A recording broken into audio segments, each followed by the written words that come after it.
Hey everyone, welcome back to my channel. You're in the right place if you're looking for anything that is low carb diet related. Today's video is going to be a transitional recipe for getting back into your low carb lifestyle.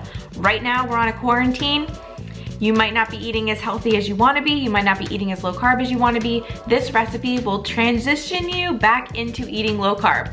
So it's the perfect recipe. It has a little bit more carbs.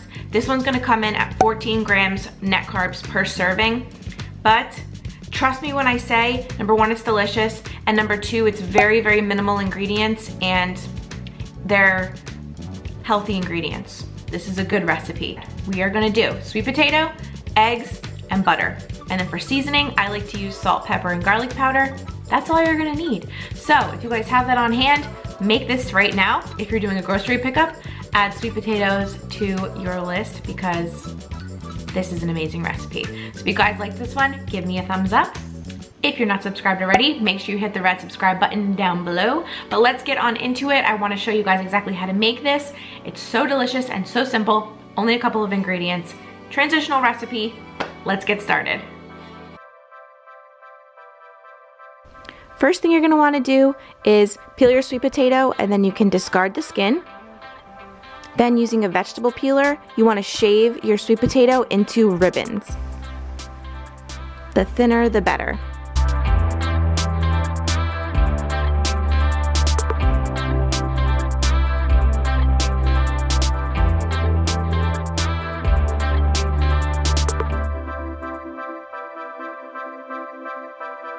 Then over medium-high heat, add your butter, onions, followed by the sweet potato ribbons, and you're gonna wanna saute these for about 6 minutes. You wanna stir them frequently so that they don't burn. But what you're looking for is nice crispy edges on the sweet potato. I also like to season this mixture with salt, pepper, and garlic powder, just as much as you want to taste. I go a little heavy on the garlic, you guys know me, just how I roll.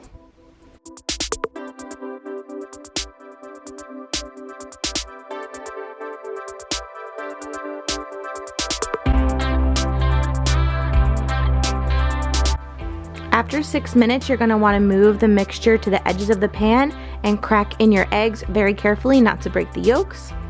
You're gonna wanna cook these to your desired doneness and then flip them over halfway through the cooking process if that's how you like your eggs. Then you're gonna plate this and you are done. I sprinkled a little bit of parsley on top of mine just for aesthetics, but these are delicious. I love to break the yolk and kind of mix everything together. I just think it's so delicious. Full recipe is gonna be linked down in the description box along with the nutritional information. But with all of that said, I hope you guys enjoyed this one. If you try it, please let me know, and I'll see you guys very soon with a new video. Bye everyone.